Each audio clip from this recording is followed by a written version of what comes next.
A cure may be on the way for crying, colicky babies. Infantile colic is one of the most common problems among the first 3 months of a baby's life. But a recent study shows a simple bacteria may actually help reduce the symptoms of colic and put an end to some of those sleepless nights and tears. Here to discuss the study is the author of Baby 411, Dr. Ari Brown. Welcome, doctor. Thanks for having me, Jacques. Well, I've been up with my baby at the point where I didn't know if I wanted him anymore. This colic can kill a family. Tell me about this new study. Well, I think before we talk about the study, we really should define what colic is and also define what probiotics are so that parents can understand what we're talking about. Colic, by definition, is excessive crying. It's actually the rule of threes. That's what we call it, pediatricians. First is it starts at about 3 weeks of age. It's about 3 hours a day of excessive crying, and it usually is right around dinner time, right when everybody's trying to get settled down for the evening, and it lasts until about 3 months of life. And so it's a very specific problem that babies have. Now, it's been studied for years, and no one can quite figure out what is the problem with colic, and so kind of the going theory right now is that it's intestinal immaturity, which leads us to why we would be maybe using probiotics to fix this problem. So probiotics are what are considered good germs, and believe it or not, when babies are born, they're kind of born with a clean slate. They don't have germs living on them, and it's kind of gross to think about it, but guess what? All of us have germs living inside of us and on our skins, and so there are germs that are actually good germs that live in our gut and help us digest food. And so what the researchers did in this study said, well, you know, if these are good germs, perhaps if we kind of infuse babies with good germs, it'll help their gut move things along, and then these babies will do better. Right. And so that's what this... Right, Yes. and they really showed that there was a huge difference versus what I used, which were these drops that, quote-unquote, broke up the little bubbles and had them pass so the baby... Right. I mean, they saw this is not a small difference. This is a really breakthrough difference, isn't it? Yes, I mean this is a fascinating study, and I think it's huge when it comes to colic, because let's face it, colic has been tried to be treated for years with snake oils, basically gas drops, as you're describing, which is what they used in this study as the kind of placebo group, and we'll talk about that in a second. I mean, people will buy machines that will simulate cars going 55 miles an hour because babies seem to be soothed by motion.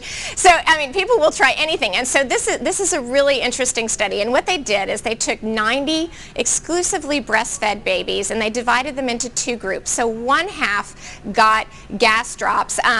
It's known as simethicone.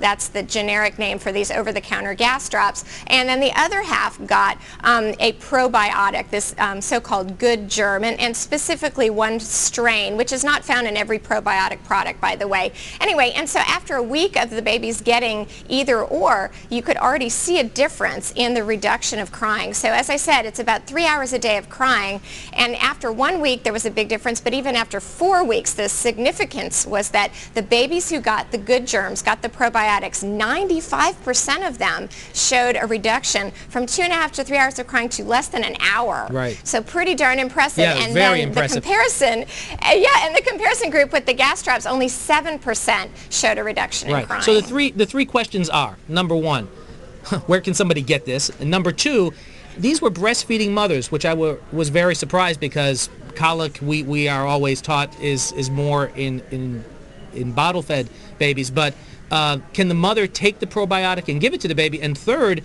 do you think that the manufacturers, because some people don't breastfeed, the manufacturers of infant formula are going to say, hey, let's put it in the infant formula? Right, all great questions. Let me start with the first kind of misnomer or myth, is that, you know, breastfed babies aren't going to get colic compared to formula. Not true. Breastfed and formula babies both get colic. So, you know, if you have a different diagnosis, say a milk protein allergy or an intolerance to a formula, you may have a problem that's not actually colic, and so you have a baby who's crying for a different reason. So either one is going to get it. Manufacturers are looking at adding probiotics to formula. There was a huge study done in Israel recently with probiotics added to formula, and those babies actually had fewer infections when they were in a daycare setting, so that is being looked at.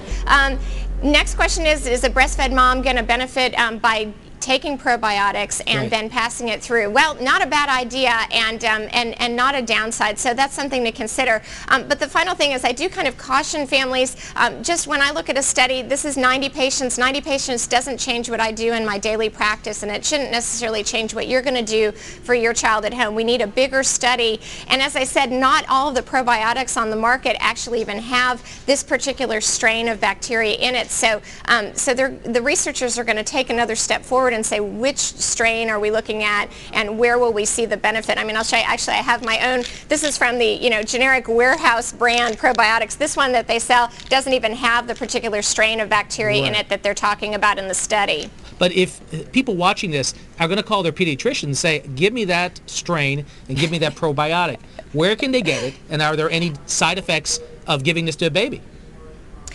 It appears that there are not significant downsides. This study, there were no significant side effects that were adverse, that were problematic. There was one research study that questioned whether some children may be prone to getting sepsis or a bacterial infection in the bloodstream if they receive this probiotic, but the numbers on that study, not that large, and more investigation needs to be done. All in all, it looks like it's pretty safe. The particular strain is Lactobacillus reuteri, and I'm sure I'm botching the name, but it's R-E-U-T-E-R-I. Right. But anyway, that is the particular strain. It is available in some probiotics, and basically it was 1 capsule a day, and the powder was poured out and immersed into an oil. Great. Well, Dr. Brown, that's all the time we have now. I'm sure you're going to add this into your book, 411. It's Baby 411, 3rd edition in October. It'll be in there. Okay, great. Thanks for joining us. Thanks for having me, Jacques.